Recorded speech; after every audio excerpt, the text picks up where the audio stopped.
नमस्कार, मैं खास प्रोग्राम शतरंज में आपका स्वागत है। मैं हूं मनीष। शतरंज 24/7 देख रहे हैं आप। लोकसभा चुनाव 2024 की तैयारियों में भारतीय जनता पार्टी जुट गई है, जिसके चलते डिप्टी सीएम केशव प्रसाद मौर्य कानपुर में ओबीसी मोर्चे की प्रदेश कार्य समिति की बैठक में शामिल होने के लिए पहुंचे हैं।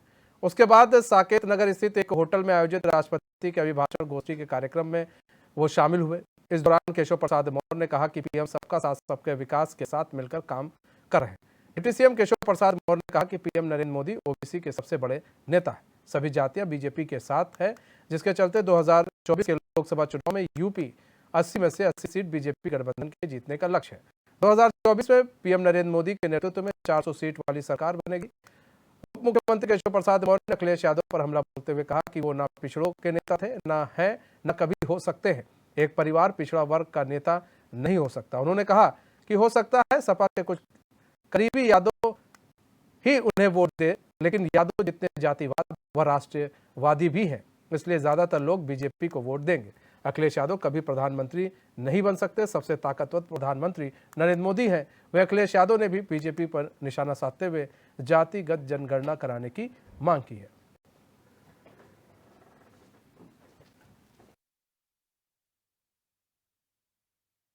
कई बार हमारे साथ पिछड़ा मोर्चा के कार्यकर्ता जो हमारे आदिवासी हैं उनको ये समझ लेते कि वो तो यादव है, वो तो भाजपा को वोट देंगे नहीं। मैं आपको कहना चाहता हूं इस मंच से, वह यादव जितना जातिवादी है उतना ही राष्ट्रवादी है। वह 2024 में समाजवादी पार्टी के साइकिल की बटन नहीं दबाएगा। जो उनका कार्यकर्ता होगा वो दबाएगा, मैं उनकी बात नहीं करता हूं, लेकिन बहुसंख्य मतदाता कमल के बटन की बटन बहुसंख्य मतदाता कमल के फूल की बटन दबाएगा। ताकि सारा पिछड़ा मोर्चा, सारा अगड़ा मोर्चा, सारा अनुसूचित मोर्चा, सारा सभी वर्ग, हमारा तो कोई एक सीमा रेखा है ही नहीं। हमें तो सबका समर्थन मिल रहा है, सबका आशीर्वाद मिल रहा है।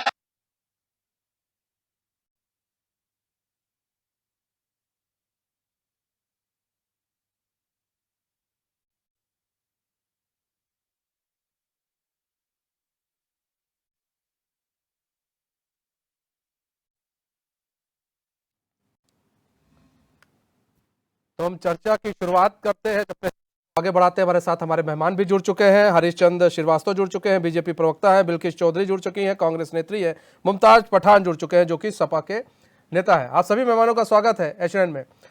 सबसे पहले मुमताज पठान, आपका रुख करते हैं। मुमताज पठान, यहां पर देखिए, अब 2024 की लड़ाई जो है अब ओबीसी पर आकर टिक गई है। अब यहां पर तो यादवों को निशाना साधा जा रहा है, यादवों के वोट्स को भी अपने ओर करने की कोशिश की जा रही है। तमाम तरह के पिछड़ा वर्ग की सम्मेलन कर रही है बीजेपी। कैसे पार पाएंगे आप? मनीष जी, 2024 के चुनाव हैं, जल्दी है। 24 में चुनाव है लोकसभा के। उसको लेकर सभी राजनीतिक दलों को अपनी अपनी तैयारी करने का हक और अधिकार है। सबकी अलग अलग रणनीति अपने रणनीति के अनुसार काम कर रहे हैं। लेकिन जहां तक रही भारतीय जनता पार्टी की बात, आज देश और प्रदेश की जनता भारतीय जनता पार्टी से सवाल पूछने के इंतजार में बैठी है। भारतीय जनता पार्टी से लोग सवाल करेंगे। उन्होंने किसानों की आय दुगनी करने की बात की थी, वो किसानों की आय दुगनी क्यों नहीं हुई? उन्होंने रोजगार की बात की थी, रोजगार क्यों नहीं मिला? आवारा पशुओं से निजात दिलाने की बात की थी, जो किसानों से जुड़ा हुआ मुद्दा है। किसान हिंदू भी होता है और मुसलमान भी होता है, सिख भी होता है, ईसाई भी होता है। किसान, आज प्रदेश का किसान बेहद परेशान है। किसानों को विधानसभा चुनाव में भी झूठे वादे किए गए थे। जो हमारे माननीय उप मुख्यमंत्री जी बात कह रहे थे, अभी बयान दे रहे थे, इन्होंने बहुत बहुत वादे किए थे कि जल्दी पशु से निजात मिलेगी, आवारा पशु से निजात मिलेगी। अब खेतों को तो छोड़िए, अब शहरों में हाल ये हो चुका है, रोजाना उत्तर प्रदेश के समाचार पत्र उठा के देख लीजिए, कहीं ना कहीं कोई ना कोई दुर्घटना में हमारे प्रदेश का कोई ना कोई एक निवासी अपनी जान गवा बैठ रहा है। रोजाना की खबरें हैं। प्रदेश के अंदर बिजली कर्मियों ने अभी हड़ताल, आपने देखा है, 72 घंटे की हड़ताल दी। तो ये भी तो भारतीय जनता पार्टी की नाकामी है। इन सारी बातों के साथ साथ समाजवादी पार्टी हमेशा से कहती आई है कि जाति जनगणना होनी चाहिए, और समाजवादी पार्टी उसका पुरजोर समर्थन करती है। और समाजवादी पार्टी कहती है कि पता चलना चाहिए कि कौन सी जाति कितनी है और किसको कितना हक मिल रहा है। इस बात पे पता नहीं क्यों भारतीय जनता पार्टी पीछे हटती है। वो इतनी बड़ी बात है नहीं कि भारतीय जनता पार्टी अब जब पिछड़ा वर्ग की हितैषी बनती है और पिछड़े वर्ग की बात करती है तो उसको जाति जनगणना पर क्या परेशानी है, ठीक है। क्योंकि भारतीय जनता पार्टी विपक्ष की आवाज दबाना चाहती है। आज पूरे देश में देख सकते हैं किस तरीके का माहौल है, बिहार में हो, आपके दिल्ली में हो, आपके कर्नाटक में हो और दीगर प्रदेशों में हो, भारतीय जनता पार्टी किस तरीके से विपक्ष की आवाज दबाना चाहती है, कहीं ईडी के जरिए, कहीं सीबीआई के जरिए। अभी ताजा मामला है दिल्ली का, राहुल गांधी के घर पर पुलिस भेजी जाती है एक बयान दर्ज करने के लिए। राहुल गांधी जी भले ही हमारी विपक्षी पार्टी कांग्रेस पार्टी में हो, हमारे दल से अलग हो, लेकिन देश के बड़े नेता हैं, विपक्ष की पहचान है। कुछ प्यार दिख रहा है अब राहुल गांधी के प्रति, सपा का जो है कुछ प्यार दिख रहा है राहुल गांधी के प्रति। ठीक है हरीशचंद्र, ठीक है आते मुमताज भाई। हरीशचंद्र श्रीवास्तव जी, आपने अभी ना सपा के नेता थे, उनका कहना है कि जो ये बांटने की राजनीति कर रही है और हम कई मुद्दों पर चुनाव लड़ेंगे, महंगाई हो, बेरोजगारी हो, तमाम तरह की बातें इन्होंने कही, बिजली जो हड़ताल हुई इसको लेकर भी इन्होंने बात कही है। हरीशचंद्र श्रीवास्तव जी, चुनाव भले ही कहा जाता हो कि हम इन मुद्दों को लेकर लड़ेंगे, लेकिन लास्ट में चुनाव आ जाता है जाति पर, धर्म पर, और इसको देखते हुए बीजेपी अब ओबीसी खासकर यादव समाज को अपनी ओर करने की कोशिश कर रही है। जैसा कि आपने सुना कि किस तरह से केशव प्रसाद मौर्य ने कहा कि यादव समाज जाति को देखकर वोट करता है, लेकिन बहुत बड़ा राष्ट्रवादी भी है यादव समाज, तो वो हमें वोट करेगा और सभी पिछड़ी जाति के लोग हमें वोट कर रहे हैं और हमें वोट करते रहेंगे।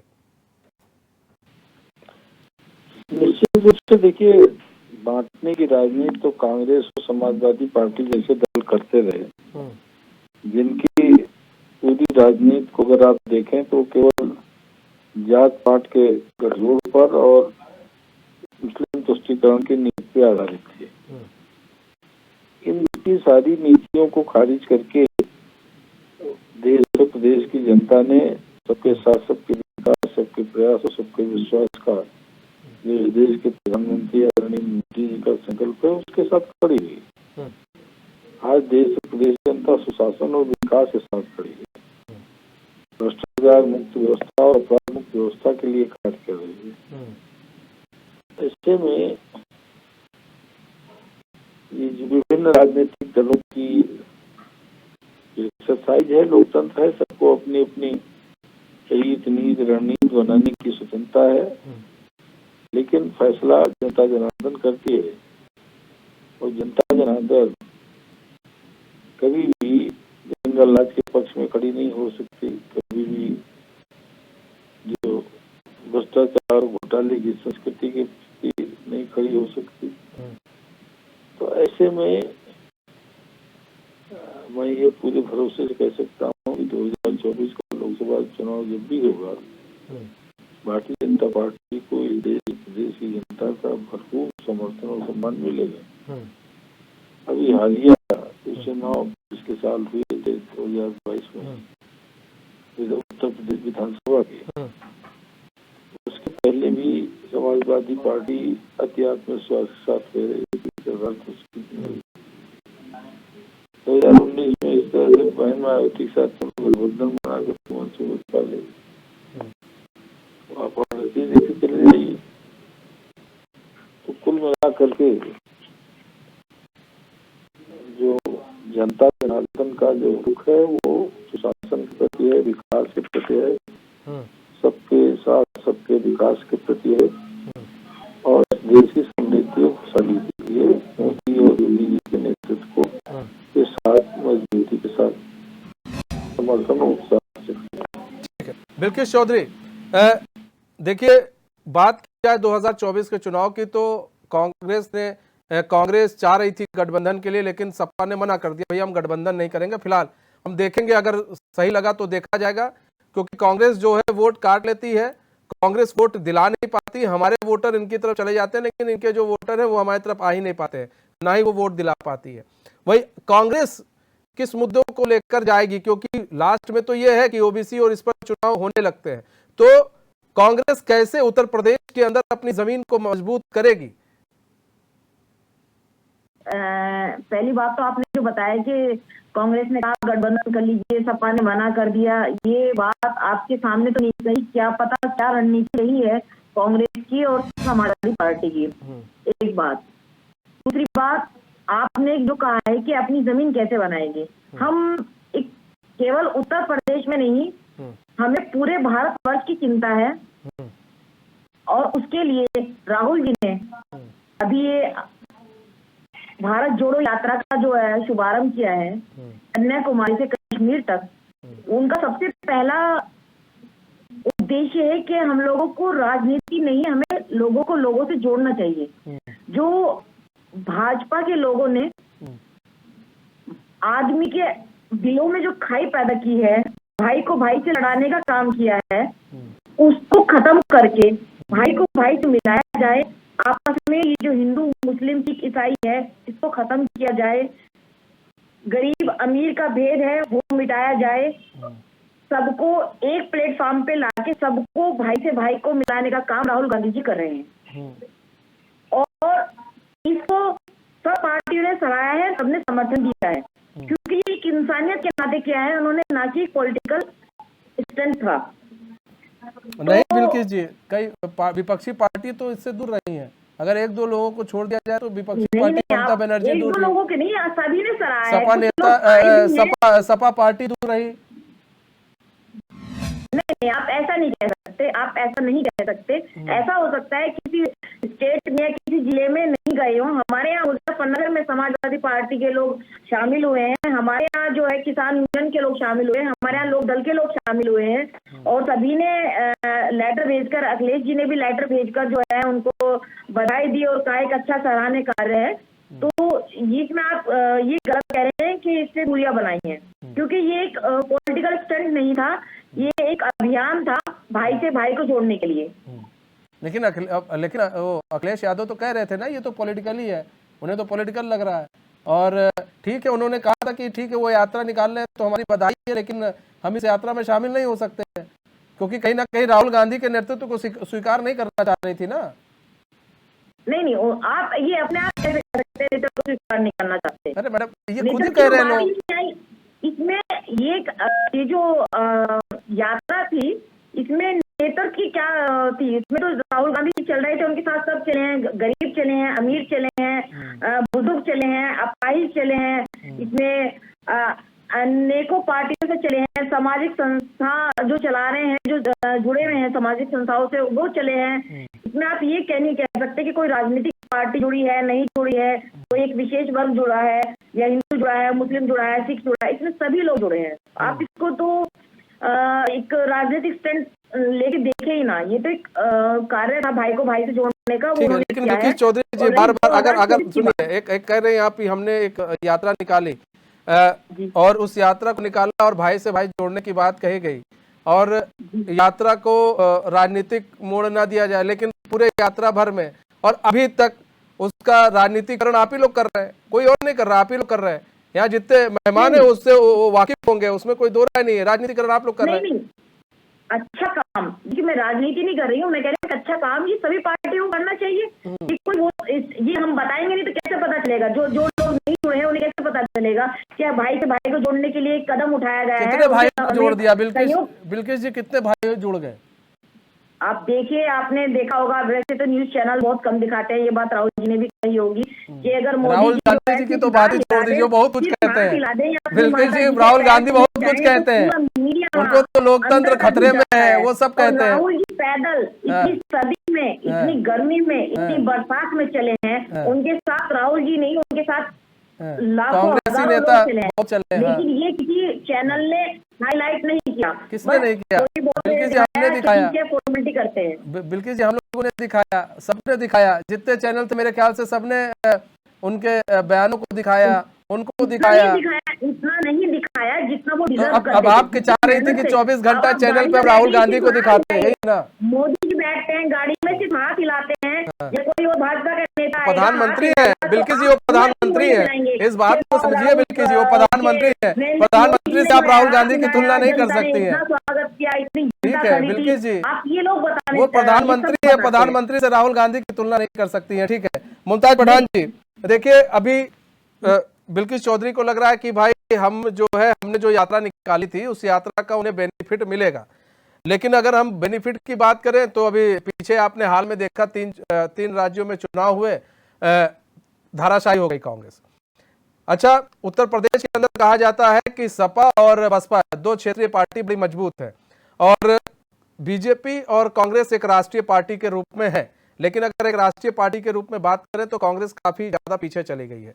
तो आपको लगता है कि आप लोग जिस चीजों को लेकर आगे बढ़ रहे हैं, जैसे जातिगत जनगणना को लेकर आप आगे बढ़ रहे हैं, तो क्या जातिगत जनगणना से आप लोग जनता को अपनी तरफ खींच पाएंगे? क्योंकि जनता को इससे मतलब नहीं है, आप जनता के बीच में जाएंगे तो जनता भी पूछेगी ये बताइए कितनी बार आप दिखे हैं हमें।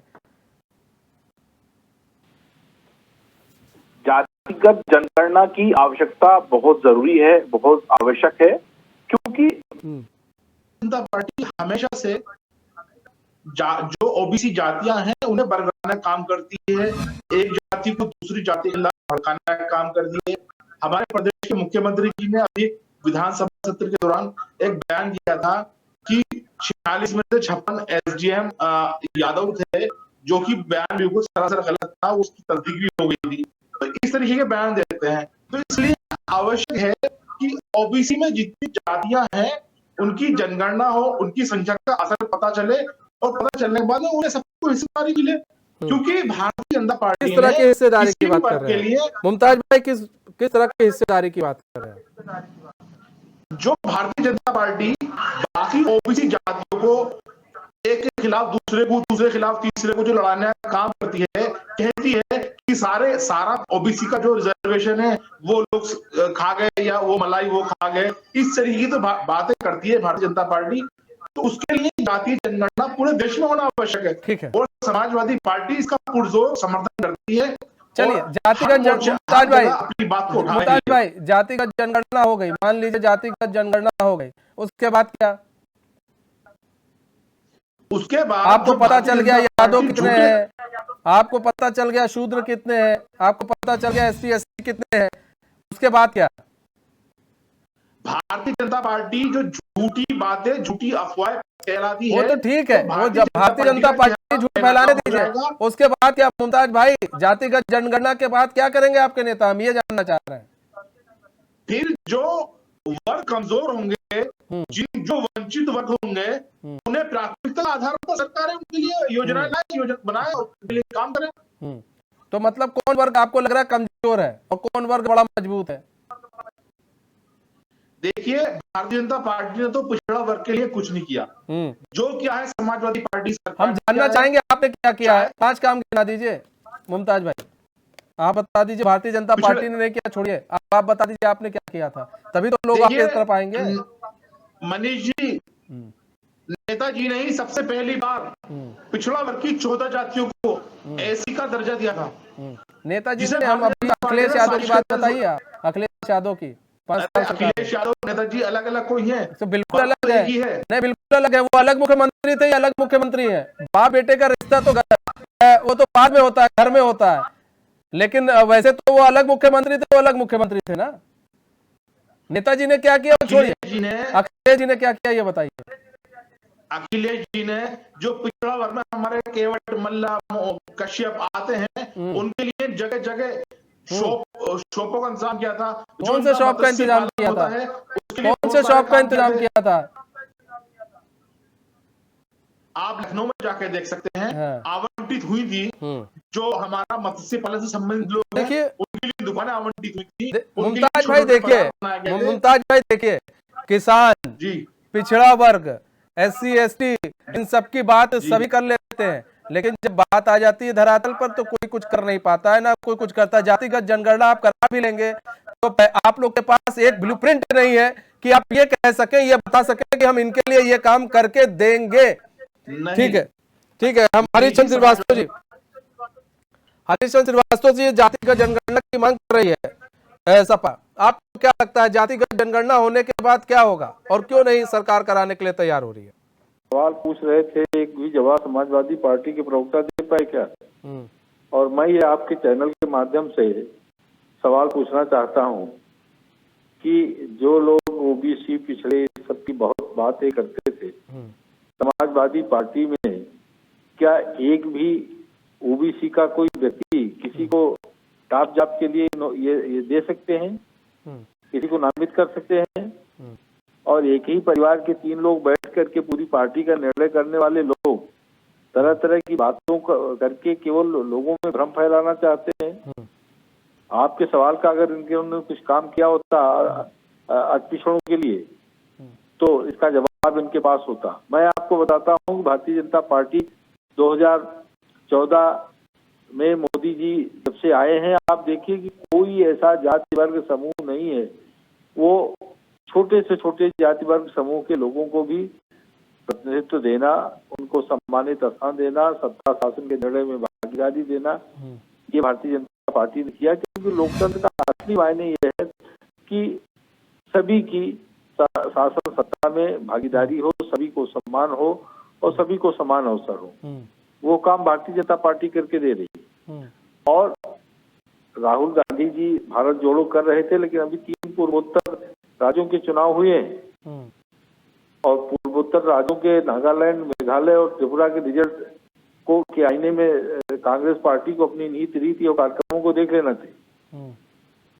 भारतीय जनता पार्टी जब विकास की बात करती है तो जन जन तक विकास के लाभ को पहुंचाना और जनता तक की भागीदारी होना सुनिश्चित करना, इसको सुनिश्चित करती है। अगर आज इतने बड़े देश में 60 करोड़ लोग इस देश की आर्थिक अर्थतंत्र से जोड़ सके, तो यह उन लोगों के लिए बड़ी उपलब्धि की बात है। इस देश के 50-60 हजार गरीब लोगों को, 50-60 करोड़ गरीब लोगों को अगर इस कोविड महामारी जैसी महासंकट के बावजूद सबको अन्न और मिलता रहा, निःशुल्क सरकार आती रही, तो यह लोकतंत्र की में जो सत्ता शासन की जो जिम्मेदारी है, उसको पूरी जवाबदेही के साथ भारतीय जनता पार्टी ने पूरा करने का काम किया है। अगर इस देश के 10 करोड़ परिवारों को आज 5 लाख रुपए आयुष्मान के माध्यम से चिकित्सा सुविधा गरीब परिवारों को मिल रही है, तो ये लोकतंत्र की जिम्मेदारी, लोकतंत्र में ये सरकारों की जिम्मेदारी। ये बहुत सारी चीजें हैं जो विपक्ष के लोग के पास, इनके पास न देश के विकास का कोई रोड मैप है, न कोई समाज के समृद्धि और खुशहाली को लेकर के कोई इनके पास रोड मैप है। ये नकारात्मक एजेंडे को लेकर के चलते हैं और उसके माध्यम से जात पात, कहीं मुस्लिम तुष्टीकरण, कहीं कोई न कोई इस तरह का एजेंडा जो किस तरह बांटो और भेद पैदा करो, समाज में बहमस पैदा करो और राजनीति करो। लेकिन ठीक है बिल्किस जी, हम आपके पास आएंगे, अभी हम आपके पास आएंगे क्योंकि वक्त चला गया, छोटे से ब्रेक का, तो कहीं मत जाइए, बने रहिए हमारे साथ, तो देखते रहिए। ब्रेक के बाद फिर स्वागत है आपका। हम चर्चा में आगे बढ़े उससे पहले हम आपको सुनवा देते हैं अखिलेश यादव का जातिगत जनगणना को लेकर क्या कुछ कहना है। सीधा सवाल बता दिया दादा आपने। मैं सबसे पहले पार्टी के राष्ट्रीय उपाध्यक्ष आदरणीय किरण नंदा जी का बहुत बहुत धन्यवाद और आभार प्रकट करना चाहता हूं कि जो हमें आपने कोलकाता में बुलाने का काम किया। ये नेताजी के साथ बहुत पुराने साथी रहे हैं। नेताजी के साथ कई बड़े महत्वपूर्ण फैसले इन्होंने साथ मिलकर के लिए, और जैसा पहले दिन से हम लोग कह रहे हैं और आज फिर उस बात को दोहरा रहे हैं, जब कभी यहाँ पर कोई कार्यक्रम हुआ है, उसके बाद हम लोग उत्तर प्रदेश में लौटे हैं, तो समाजवादी पार्टी आगे बढ़ी है और बड़ी भूमिका निभाई है समाजवादी पार्टी ने देश की राजनीति में। क्योंकि उत्तर प्रदेश देश का सबसे बड़ा प्रदेश है, न केवल प्रदेश है बल्कि भारतीय जनता पार्टी को 2 बार सरकार उत्तर प्रदेश की जनता ने बनाने का मौका दिया। और अगर हम पीछे मुड़ करके अगर हम देखें तो आज भारतीय जनता पार्टी को न केवल दिल्ली की सरकार ने जो घोषणा पत्र जारी किया था, मैनिफेस्टो जारी किया था, उसका जवाब देना है, बल्कि उत्तर प्रदेश की सरकार ने 2 बार जनता को बहुत बड़े बड़े वादे किए थे।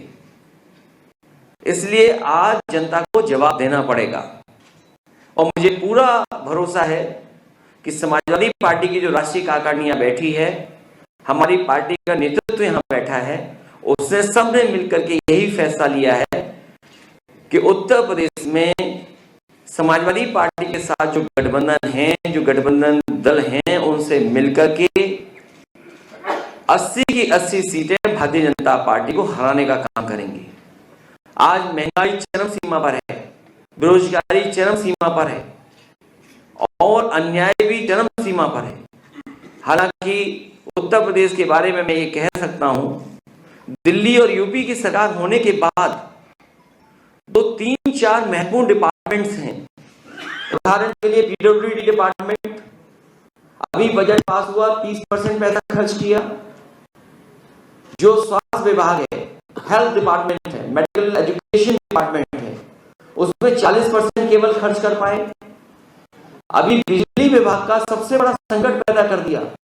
ये बीजेपी के लोग कमाल के लोग हैं, जब इन्हें वोट चाहिए होता है तो ये जनता में वादे करते हैं, कर्मचारियों को वादा। तो कहीं ना कहीं कोलकाता में बैठकर बीजेपी को घेरने का काम किया जाता है और उन्होंने कहा जो हमारे साथ पहले गठबंधन में थे उनके साथ ही हम चुनाव लड़ेंगे। बिल्किस चौधरी जी आपके पास आते हैं।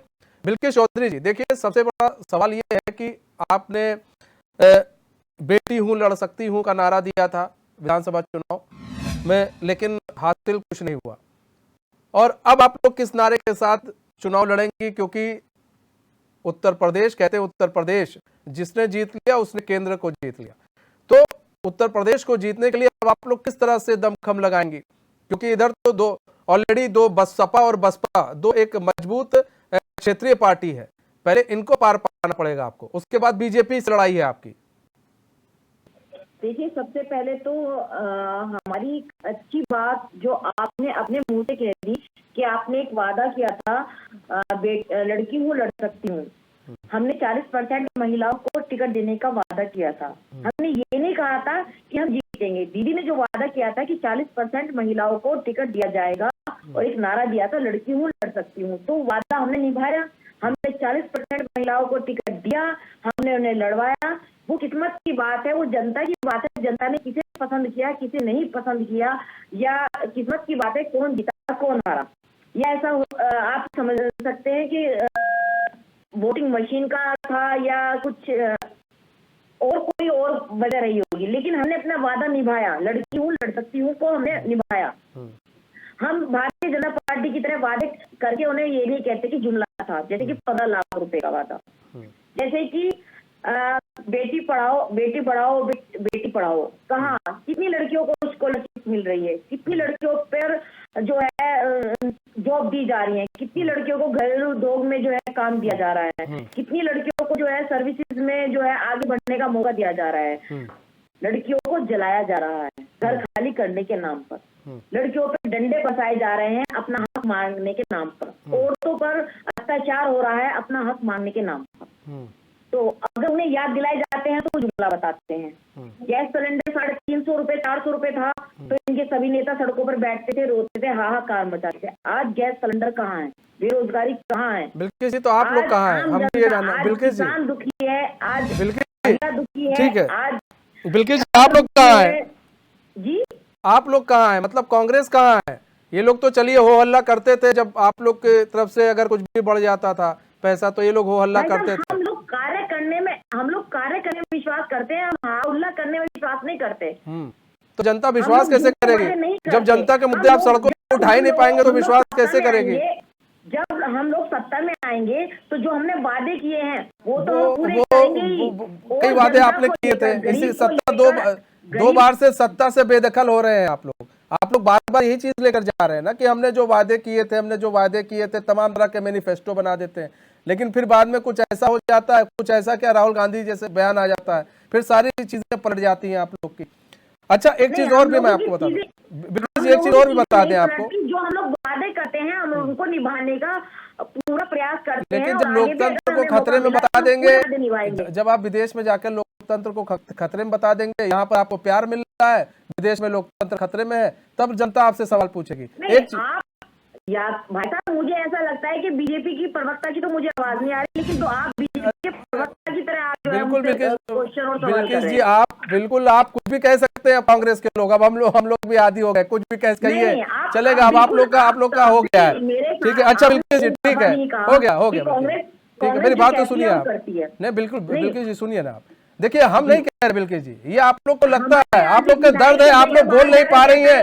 आप लोग का दर्द है कि आप लोग राहुल गांधी का आप लोग बचाव करते करते आप लोग खुद अब ऐसे स्टेज में खड़े हो गए हैं कि ना इधर जा पा रहे ना उधर जा पा रहे। तो फिर आप लोग अपना फ्रस्ट्रेशन हम लोग पर निकाल रहे हैं। हम लोग यार, हम लोग बैठे, ठीक है, कोई दिक्कत नहीं है, आपको गलत फहमी है, हम ठीक फ्रस्ट्रेशन है, नहीं निकाल रहे हैं, हम सच बोल ठीक रहे है। हैं। लेकिन आपको भी सच बिल्किस जी कड़वा मालूम है, लगता देखिए कोई सवाल इसलिए पूछ रहा है ना कटु बिल्किस होता है और कड़वा जी, लगता सुनिए है। सुनिए बिल्किस जी, सवाल इसलिए पूछ रहे हैं ना कि आपको बताएं कि अभी सिद्धू मूसेवाले के पिताजी ने अभी कहा है कि अगर योगी सरकार यहाँ होती तो मेरा बेटा मारा ना जा सकता था, क्योंकि सख्त कानून है। अभी आप ही के जो नेता हैं उत्तराखंड में बोलते हैं कि नहीं, वहां पर देखिए, जब वहां पर किसानों को इतनी बिजली मुफ्त दी जा सकती है तो यहाँ क्यों नहीं दी जा सकती है। ये आपके नेता, हम नहीं कह रहे, आपके नेता कह रहे हैं। फिर अब आप ये बताइए कि कुछ ना कुछ तो सही कर रहे हैं। अभी तो आपके नेता वहां पर वाही कर रहे हैं, उधर मूसेवाला के पिता जो है इस तरह की बात कर रहे हैं, उनको भी तो अब वो तो पंजाब में रहते हैं, लेकिन अगर वो देख रहे हैं उत्तर प्रदेश के अंदर चीजों को, तो कुछ ना कुछ तो वो बोल रहे हैं, तो असर नहीं लग रहा आपको? आप उत्तर प्रदेश में नहीं थे जब आपको पता लगा कि बेटी जो एक घर खाली करने के लिए माँ बेटी को जला दिया जाता है, आप उत्तर प्रदेश में नहीं थे। ये किस्सा उत्तर प्रदेश का नहीं है। जो रोज जो है बलात्कार हो रहे हैं वो उत्तर प्रदेश में नहीं हो रहे हैं। यानी कि वो जो क्राइम होता है उसके लिए आप लोग आंख बंद कर लेते हैं, कान बंद कर लेते हैं, आपको सुनाई नहीं देता। कोई एक व्यक्ति कहता है किसी बात को, वो आप बहुत हाईलाइट करते हैं। आप ये भी तो दिखाइए, 3 दिन 48 घंटे लाइट नहीं आई है, कितने लोग पानी से। मैडम, हम लोगों ने सुनिए, हम लोगों ने ना दिन भर चलाया इस खबर को, दिन भर चलाया है, सरकार को झुकना पड़ गया है, सरकार को झुकना पड़ गया, दिन भर चलाया है। बोतल 20 रुपए की पानी की बोतल 60 70 रुपए की बिकी है। दिन भर चलाया हमने, 100 रुपए का आता था, दिन भर हम लोगों ने चलाया। और आज ये कंडीशन है कि क्या नाम है, वहां पर समझौता हुआ है। दबाव पड़ता है मैडम, ऐसा नहीं है सब चलाते हैं, आपको लगता है क्योंकि आप लोग देखते उसी नजर से हैं। आप लोग बस ये देख रहे हैं कि राहुल गांधी की बात की जा रही है। आपने उन्हें एक खड़गे से बड़ा एक नेता प्रेजेंट कर दिया, आपने खड़गे को तो आपने पीछे कर दिया। कहाँ किया? आप लोग कर रही है, आप लोग कर रही है ना, आप लोग जितना डिफेंड इनको कर रही है और रहेंगे हैं। नहीं, कहाँ है आप लोग राहुल गांधी को जितना एकदम बिल्कुल से एक पोस्टर के आगे, सबसे आगे तो अब राहुल गांधी हो रहे हैं, खड़गे कहाँ रहे हैं मैडम? क्या आप भी जान रही हैं और आपको भी मालूम है? मैं नहीं जान रही हूँ, मैं ये जान रही हूँ कि राहुल जी, सोनिया गांधी जी, प्रियंका गांधी जी, पूरी कांग्रेस, पूरी कांग्रेस ने यहाँ पे 3 नाम गिना दिया, सोनिया गांधी जी, प्रियंका गांधी जी, राहुल गांधी जी, 3 नाम आपने गिनाए, बाकी आपने कहा पूरी कांग्रेस। यानी आपको भी मालूम है कांग्रेस आज भी इन्हीं में सिमटी हुई है, इससे बाहर कांग्रेस नहीं निकल पाई है। ठीक है, आपने राहुल जी का नाम लिया, मैंने राहुल जी के साथ में 2 नाम और ऐड कर दिए। वही तो मैं कह रहा हूँ, आप उससे आगे नहीं निकल पाए, आप उससे आगे निकल ही नहीं पाई मैडम, आपने खड़गे जी का नाम नहीं ले पाई। हमारे उत्तर प्रदेश के जो प्रदेश अध्यक्ष हैं ब्रजलाल खाबरी जी हो या कोई अदर, अब आप 10 नाम ले लीजिए, उससे क्या फर्क है। बिल्कुल जी, देखिए सवाल ये है मैडम कि आपको भी मालूम है इस वक्त कांग्रेस जो है एक बड़ी बुरी स्थिति में है और उसे निकलना है, और उसे कैसे निकालना जाए उसके लिए लड़ाई लड़नी है आपको, और वो लड़ाई सही। आप कांग्रेस की बुरी स्थिति बता रहे हैं, मैं कह रही हूँ पूरे देश की बुरी स्थिति है। चलिए, हमारा देश कर्जे में डूबा है, हमें सिर्फ कांग्रेस को नहीं बचाना है, हरीशचंद्र श्रीवास्तव जी, अपने देश की जीडीपी बढ़ानी है, हमें अपने देश में जो क्राइम हो रहा है वो रोकना है, हमें अपने देश हरीशचंद्र श्रीवास्तव जी, खुशहाल देश बनाना है, तो हमें बहुत जवाब दीजिए सर। हरीशचंद्र श्रीवास्तव जी, जी हेलो जी बिल्कुल जी, हरीशचंद्र श्रीवास्तव से आप जवाब ले लीजिए मैडम, बीजेपी से जवाब भी ले लीजिए। हरीशचंद्र श्रीवास्तव जी जवाब दे दीजिए। क्राइम रोकने की बात कर रही थी बिल्किस जी, अभी बहुत लंबा टाइम नहीं हुआ जब पंजाब में इनकी सरकार थी तो उत्तर प्रदेश के कुख्यात माफिया को किस तरह से पंजाब लेके बचाया जा रहा था, ये किसी से छिपा नहीं। और वहां के जेल मंत्री ने पंजाब की विधानसभा में इसकी पूरी कलई खोल के रख दी थी। ये तो कांग्रेस पार्टी के उनकी सरकारों का चेहरा है। और रहा कि राहुल, देखिए लोकतंत्र में कि कोई पार्टी, कोई नेता से समझे कि वो आम जनता को जो फैसला देती है उसको हम भ्रमित कर लेंगे, संभव नहीं। और 21वीं शताब्दी है, सूचना क्रांति की शताब्दी है। कांग्रेस की भी सरकारें कुछ सूबों में हैं, लोग देख रहे हैं कि वो क्या गुड डिलीवर कर रहे हैं वहां। और मैंने बताया ना कि बहुत सारा स्लोगन, बहुत सारी भारत जोड़ो की पदयात्रा के बाद अभी 3 सूबों के चुनाव हुए हैं और उसका चुनाव परिणाम सामने आया। तो कांग्रेस पार्टी अगर ईमानदारी से अपना आकलन करती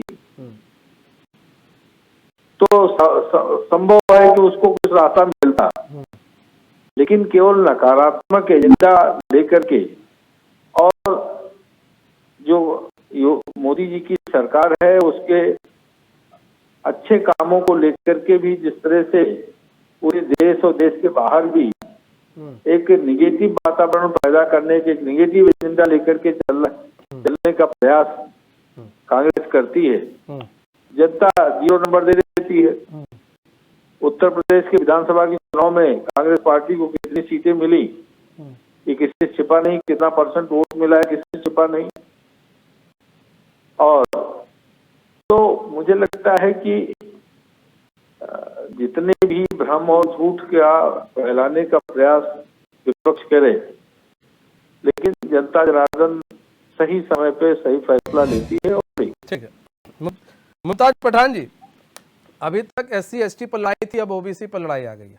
देखिए फिर सवाल यही है कि आपने कहा जातिगत जनगणना की बात हो रही है, लेकिन कोई ब्लूप्रिंट तो सपा की तरफ से तैयार किया गया होगा ना कि अगर हम जातिगत जनगणना करा देते हैं तो हम इस तरीके से फायदा देंगे इन लोगों को, लेकिन ऐसा कोई ब्लूप्रिंट नहीं तैयार किया गया है। देखिए फिर बाद में कहानी हो जाती है, बाद में सत्ता में आने के बाद आप कहते हैं कि नहीं जी ऐसा नहीं था, वैसा था, वैसा नहीं ऐसा था। अभी जातिगत जनगणना की बात जब आपसे की जाती है कि भाई जब आप सरकार में थे तो क्यों नहीं किया, तो आपने कहा भैया हमको कांग्रेस ने धोखा दे दिया, कांग्रेस सत्ता में थी और कांग्रेस ने जातिगत जनगणना नहीं कराया। मनीष जी, इससे बड़ा ब्लूप्रिंट क्या होगा?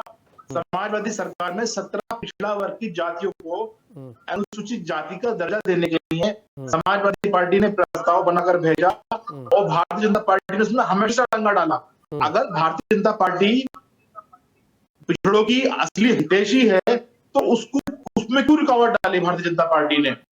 अभी आप देख सकते हैं पिछड़ा वर्ग के आरक्षण में किस तरीके से खेल किया भारतीय जनता पार्टी ने। वो तो सुप्रीम कोर्ट ने चुनाव पर रोक लगाई और रोक लगाने के बाद में सुप्रीम कोर्ट के निर्देश पर पिछड़ा वर्ग आयोग गठित हुआ, चुनाव वाला पिछड़ा वर्ग आयोग गठित हुआ, उसने अब अपनी रिपोर्ट दी है। तो भारतीय जनता पार्टी ने तो हमेशा से पिछड़ा वर्ग को ठगने का काम किया है, उनके साथ धोखा देने का काम किया है, उन्हें बरगलाने का काम किया है।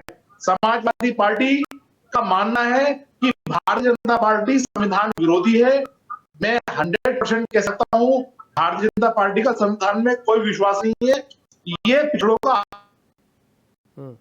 है, ये दलितों का आरक्षण खत्म करना चाहते हैं, तो बाबा साहब के संविधान के खिलाफ है। 2024 का चुनाव अब कोई आम चुनाव नहीं है, ये संविधान को बचाने का चुनाव है। आज हमारा देश जो गणतांत्रिक और लोकतांत्रिक देश है उसे बचाने की जरूरत है।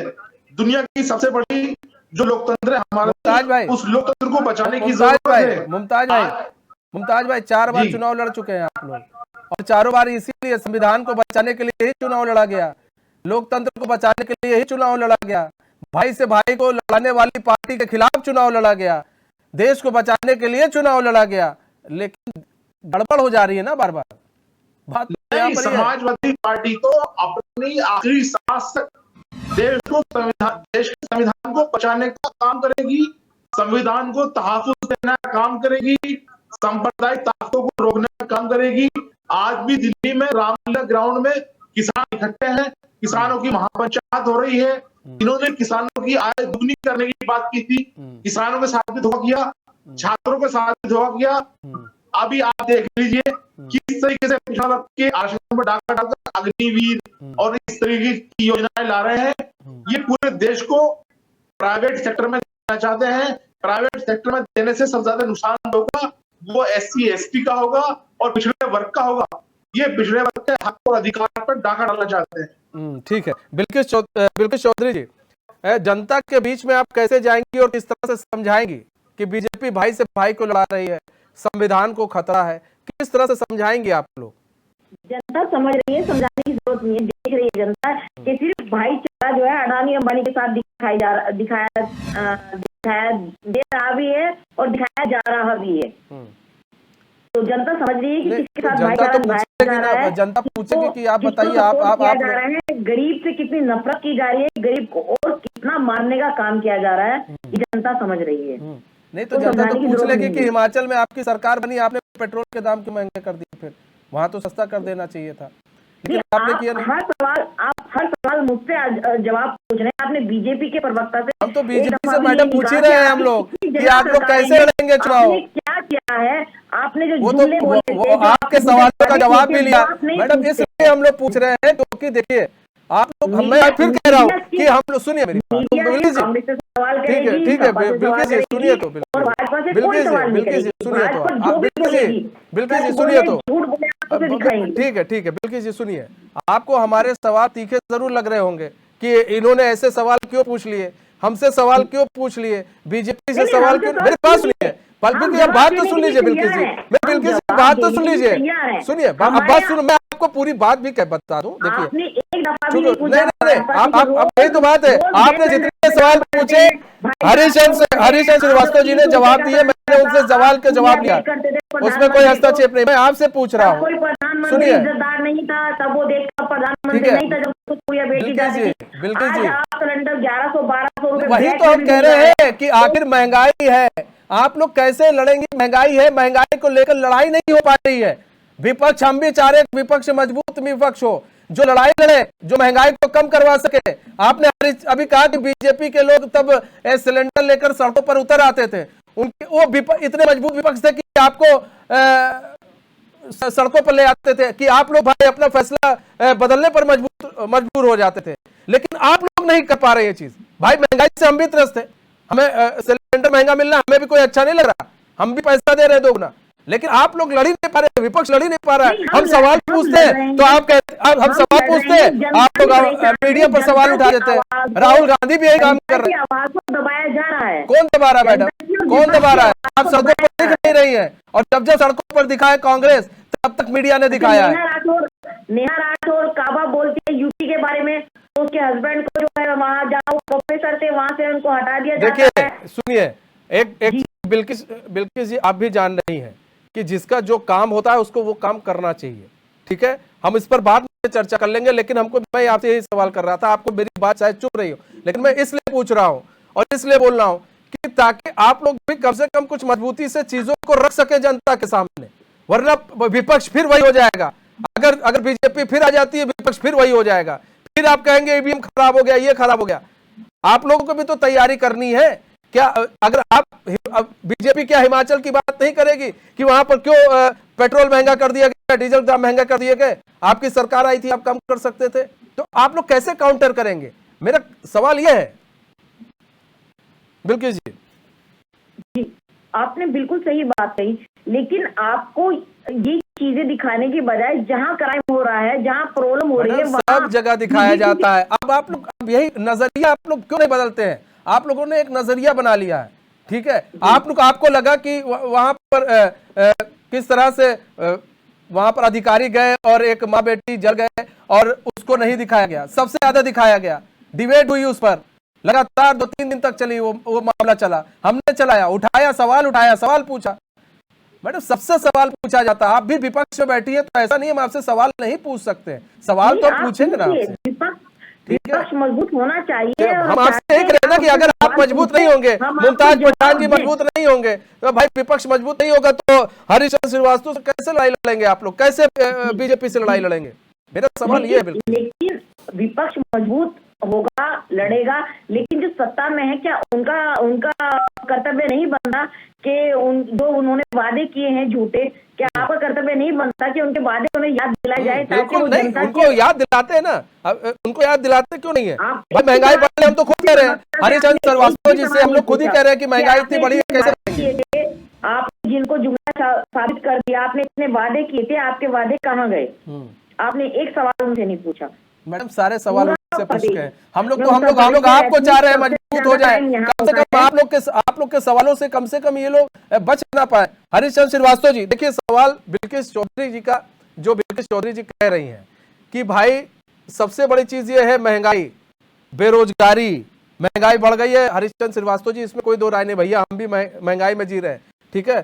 तो इन सब चीजों को लेकर अगर विपक्ष आ जाता है मैदान में, क्योंकि मैंने शुरुआत में कहा था कि लड़ाई तो शुरू होती है महंगाई बेरोजगारी से, स्वास्थ्य से, लेकिन आते आते आते चुनाव हो जाता है किस पर? जाति, धर्म और इसी के नाम पर। तो महंगाई को लेकर अगर विपक्ष आ रहा है तो सर कम से कम महंगाई पर कुछ तो अंकुश लगना चाहिए। हम लोग ये सोचे कि नहीं अब चीजें सिर्फ महंगी ही होगी। हरिचंद श्रीवास्तव जी, अभी जो 3 सूबों के जो अभी परिणाम आए हैं, 1 महीना हुआ होगा मुश्किल से जी, तब ये महंगाई का मुद्दा क्या विपक्ष ने वहां नहीं उठाया था? भाई विपक्ष अपने सब एजेंडों को लेकर के कोई ऐसा चुनाव है जिसमें नहीं जाती, लेकिन जनता ने देखा ना कि महंगाई अगर आज वैश्विक मंदी है, पूरी दुनिया कोविड के जो दुष्प्रभाव थे उसके चलते हलाकान परेशान है, तो आखिर इस तरह की जो बातें विपक्ष करता है, आप अपना परीक्षण उसमें क्यों नहीं कर लेता? आखिर चुनाव हुआ ना अभी, तो क्या केवल महंगाई यही है? महंगाई वहां नहीं है, नागालैंड में, त्रिपुरा में और मेघालय में।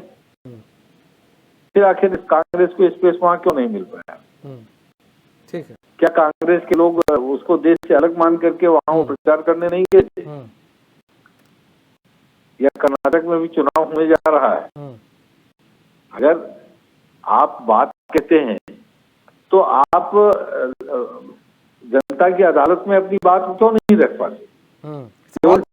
जनता की अदालत में विपक्ष जो है अपनी बात नहीं रख पा रहा। सभी मेहमानों का बहुत बहुत धन्यवाद हमारे साथ जुड़ने के लिए और अपना बहुमूल्य समय देने के लिए। समय कम था तो जनता की अदालत में विपक्ष अपने बातों को रख नहीं पा रहा है। जो बातें रखनी चाहिए वो रख नहीं पाती है विपक्ष मजबूती से, और फिर सवाल उठा देती है मीडिया पर, जो गलत है। मीडिया का काम है सवाल पूछना, चाहे वो सत्ता पक्ष हो चाहे विपक्ष हो। अब सबको अब हर एक एंगल से, सब अपने अपने एंगल से, अपने अपने चश्मों से देखते हैं कि भाई मीडिया ऐसा कर रही है, मीडिया वैसा कर रही है, हमारे लिए नहीं पूछ रही, हमारे लिए पूछ रही। मीडिया किसी के लिए नहीं पूछती है। मीडिया सवाल सिर्फ जनता के लिए पूछती है, क्योंकि हम सिर्फ जनता के लिए ही खड़े हैं, हम सिर्फ जनता के ही मुद्दों पर बात करते हैं। हमारे इस खास पेशकश में बस सिर्फ इतना ही। मुझे दीजिए इजाजत, तो खबर के साथ रहने के लिए देखते रहिए न्यूज़। नमस्कार।